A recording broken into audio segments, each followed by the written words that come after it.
السلام علیکم ورحمۃ اللہ وبرکاتہ۔ محترم ناظرین، کیسے ہیں آپ؟ امید ہے آپ سب خیر و عافیت سے ہوں گے۔ ناظرین محترم، اگر آپ اپنی زندگی میں بہترین دوستوں کو چاہتے ہیں تو یہ باتیں آپ کے لیے ہیں۔ دوستی کی اہمیت اور مقام کو اسلام نے بہت اہمیت دی ہے۔ رسول اللہ صلی اللہ علیہ وسلم کا ارشاد گرامی ہے، انسان اپنے دوست کے دین پر ہوتا ہے۔ دوستی کی اہمیت کا اندازہ قرآن کریم کی اس آیت سے لگا لیجئے۔ کل قیامت والے دن برا آدمی یہ شکوہ کرے گا، یا ویلتا لیتنی لم اتخذ فلانا خلیلا لقد اضلنی عن الذکر بعد اذ جاءنی وکان الشیطان للانسان خذولا۔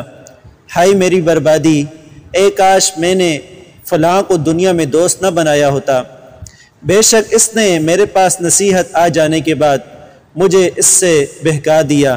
شیطان انسان کو مصیبت کے وقت چھوڑ دینے والا ہے۔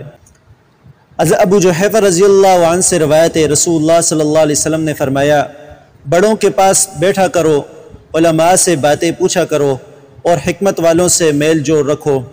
حضرت عبداللہ بن عباس رضی اللہ تعالیٰ عنہ سے روایت ہے، رسول اللہ صلی اللہ علیہ وسلم نے ارشاد فرمایا، اچھا ہم نشیں یعنی اچھا دوست وہ ہے کہ اسے دیکھنے سے تمہیں خدا یاد آئے اور اس کی گفتگو سے تمہارے عمل میں زیادتی ہو اور اس کا عمل تمہیں آخرت کی یاد دلائے۔ یہ حقیقت ہے کہ اگر انسان دوستی کے متعلق احتیاط نہ کرے اور ہر شخص سے دوستی لگاتا پھرے اور ہر ایک کو اپنا رازدار بنانے لگے تو اس کی وقت ختم ہو جاتی ہے، اس کی خوبیوں کو ایسے زنگ لگ جاتا ہے جیسے پڑے پڑے لوہے کو زنگ لگ جاتا ہے۔ دوستی انسان کو بناتی بھی ہے اور بگاڑتی بھی ہے۔ فارسی کا ایک شعر ہے، صحبت صالح تو راز صالح کند، صحبت طالح تو راز طالح کند۔ اچھے انسان کی صحبت اچھا بنا دیتی ہے اور برے انسان کی صحبت بگاڑ دیتی ہے۔ ایک برا آدمی اچھے لوگوں کے پاس بیٹھتا ہے تو اس کے اندر اچھائی پیدا ہونے لگتی ہے، اس کی ذات میں خیر جمع ہو جاتی ہے، اور ایک اچھا آدمی برے انسان کے پاس بیٹھتا ہے تو اس کی ذات میں خیر و اچھائی کم ہونے لگتی ہے، اور ایک وقت ایسا آتا ہے کہ وہ شر کا مجموعہ بن جاتا ہے۔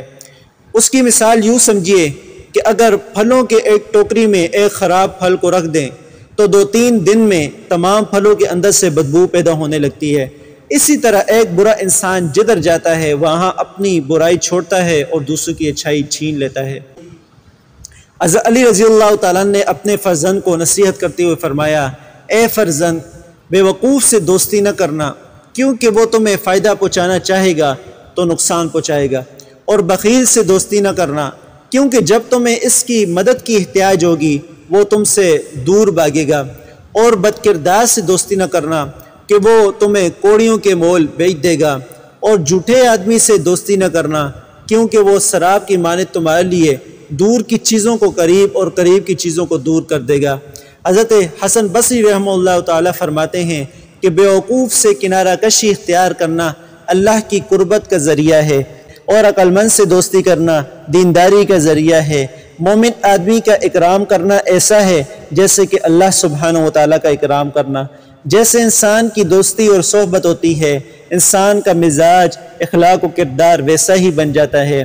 نیک لوگوں کی دوستی بروں کو نیک بنا دیتی ہے، بہادر لوگوں کی صحبت کمزوروں کو بھی بہادر بنا دیتی ہے، عقل مند لوگوں کی صحبت بیوقوف انسان کو عقل مند بنا دیتی ہے۔ بزرگوں کی صحبت سے انسان اپنے اخلاق و کردار میں ایسی بلندیاں حاصل کر جاتا ہے کہ جو باقی حاصل نہیں کر پاتے۔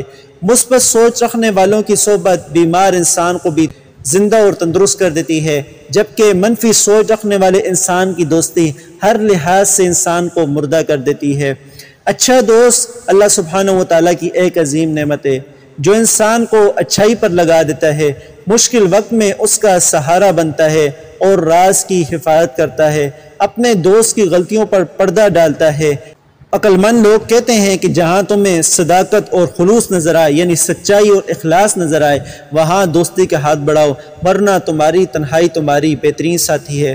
اولیاء اللہ، نیک اور عقل مند لوگ دوستی کے متعلق بہت حساس ہوتے ہیں۔